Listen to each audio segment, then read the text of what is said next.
want you to imagine something for a second. Imagine that you were unable to tell the people you care about the most in this world that you love them.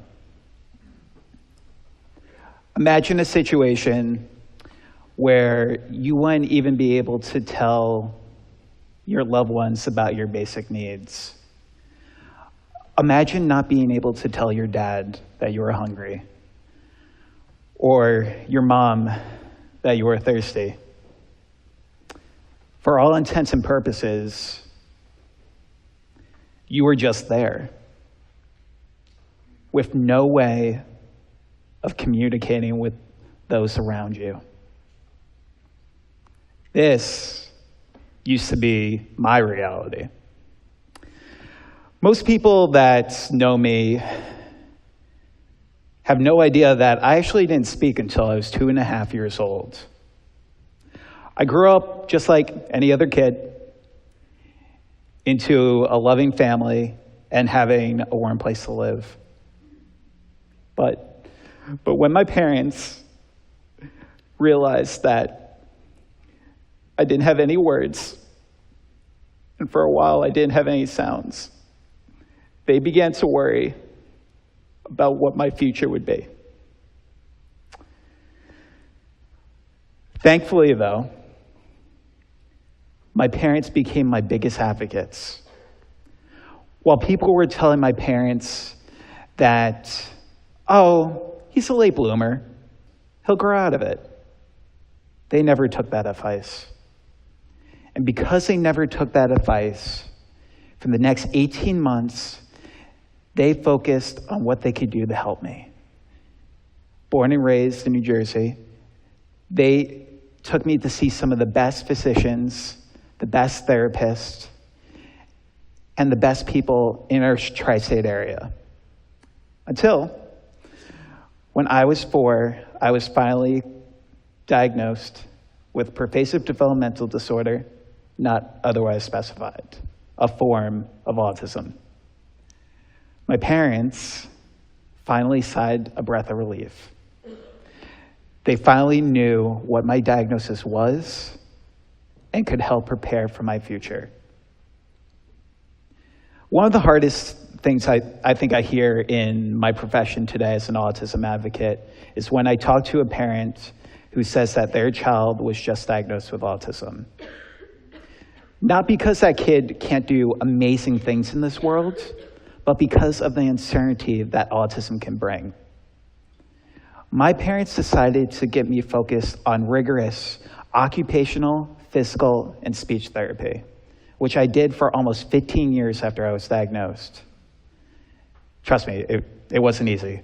While a lot of my friends were making friends, getting into relationships as teenagers, and getting involved with after-school activities, I had IEP meetings and in-house therapist appointments to attend and doctor's appointments to attend to help with things like not being able to speak, having sensory overload, and having a wide range of difficulties that I can honestly say today, because I've been able to progress, they're no longer a weakness of mine, and many of them have become a strength. So this question of what happens to children with autism when they become adults with autism is what's happening today. Kids are growing up, such as myself, every single day on the autism spectrum, and we have to be ready for these kids. I can say because looking at where I came from, I never thought any of this would be possible, let alone speaking on a TEDx stage. And now I give talks across the country as a national motivational speaker. I've written several best-selling books. I've consulted on several motion pictures. And I think to some extent, most importantly, I've been able to prove the experts wrong. It wasn't always easy, but now I could say today that I'm here, and that's a great thing. So A few years ago, I was speaking at one of my very first autism conferences, and a parent came up to me who had a young son on the autism spectrum. The father must have been in his early 60s. And he came up to me with one question. And I was kind of stunned when he threw that question at me. The question was, what will happen to my child when I'm gone? This isn't something that only affects our autism community, but it affects every single one of us in this room. We're always thinking about, what will happen to my child when I'm gone? Will they have supports? Will they be able to progress, to live their dreams? And for me, this became the million-dollar question in our autism community. While this father was crying, asking me this question, while his son was just right there, nonverbal, couldn't really even understand the question, I thought to myself, this is why I do what I do here today. I do it because of people like that father. And because when these kids do become adults, I want to see them live the best lives possible and be able to go after their dreams, just like me, being able to give a TED Talk in front of all of you today. So when kids do reach adulthood, though, there are many questions that they're going to be faced. With children with autism, it's focused on everything from early intervention plans to how we could get them the best services to get them to adulthood. But once they're at adulthood, these are some questions that face lots of young adults and adults today in our community. Think about it for a second.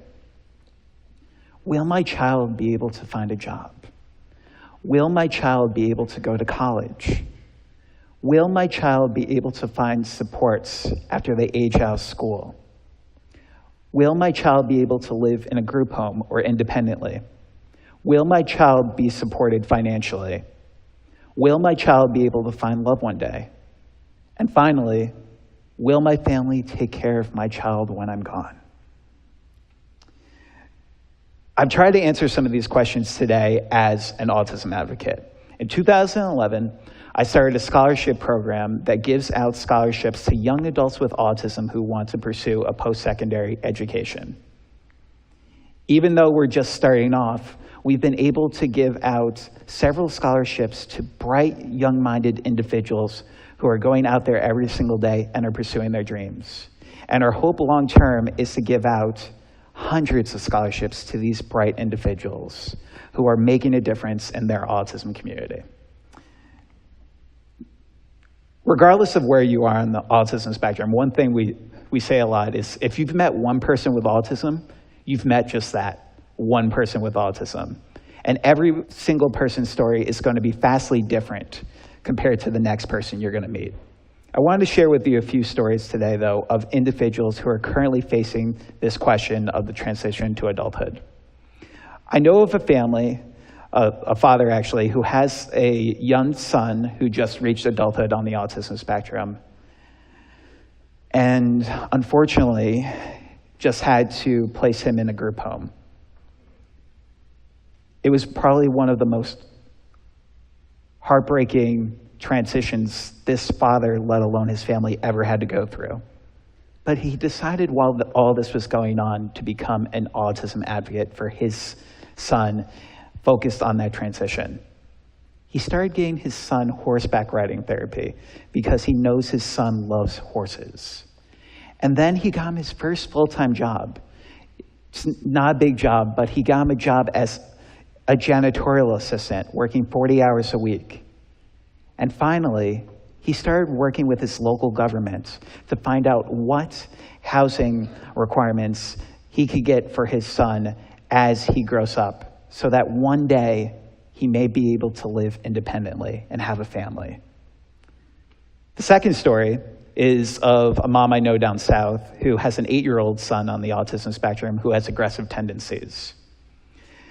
She's confronted me several times about the fact that although her son has difficulties, she's worried about the future because he's so prone to violence. She's asked me on many occasions, do you think I will be able to keep my son at home if he continues to lash out at me? It's a very difficult question, but what she's doing right now is she's working with in-house therapists while she also fundraises for her son to make sure that across the lifespan, because he's still very young, that he gets the right supports. Because one day his goal is that he is going to be a famous painter. And that would be a great thing to say. The final story is of a very, very young child, a child who's just 4 years old who is going into pre-K. This child had progressed a lot since she was diagnosed with autism at 2.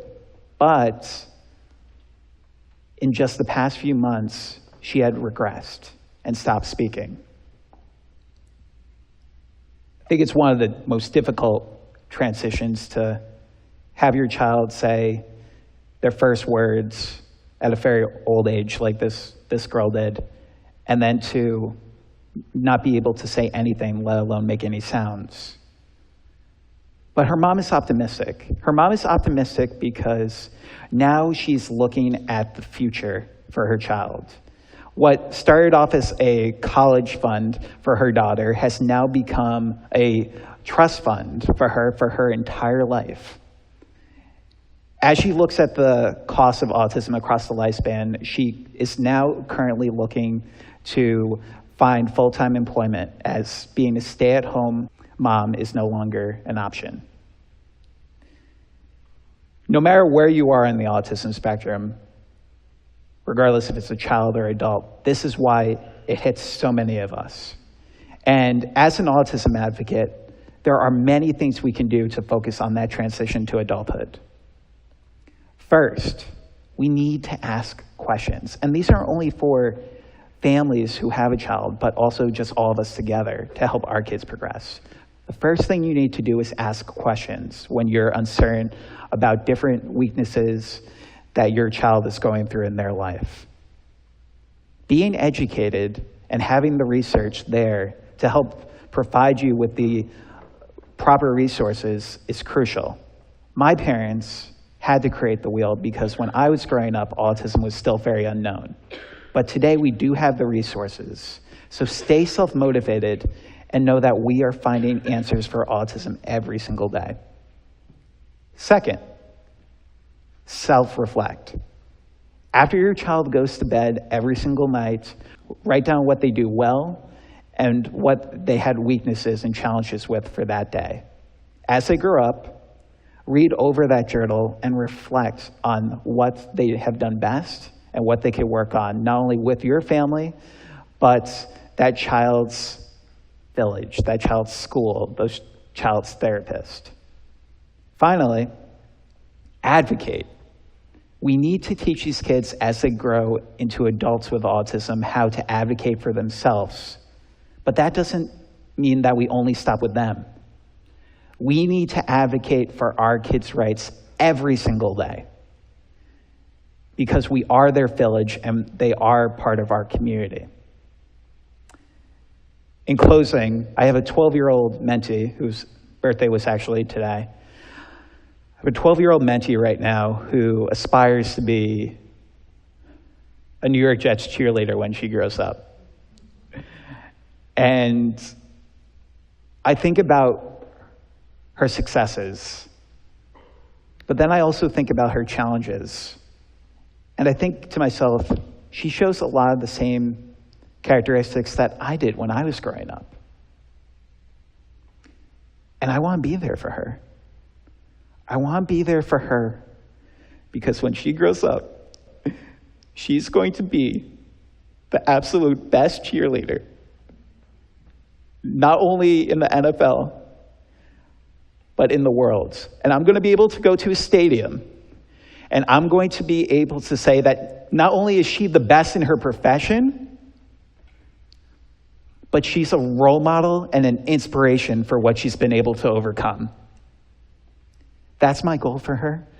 But that's not only my goal for her, that's the goal for every single individual who has autism, who has a developmental disability. That's for every single person in this room tonight.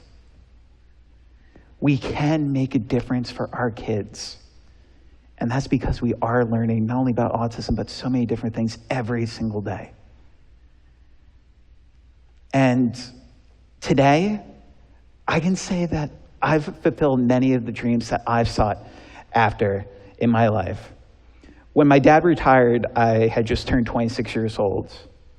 And what I was able to tell him while we were cutting the cake for his retirement party was that it was because of you.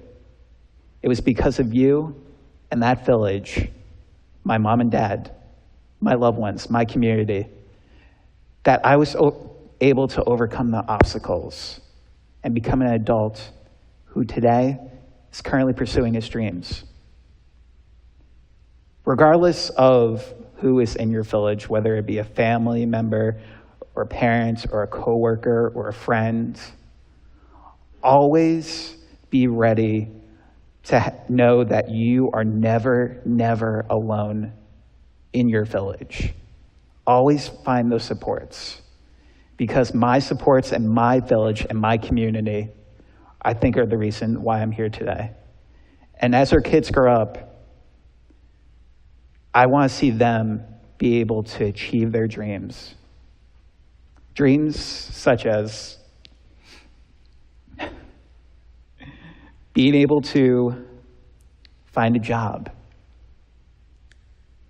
being able to graduate from college, being able to find love one day, being able to get married,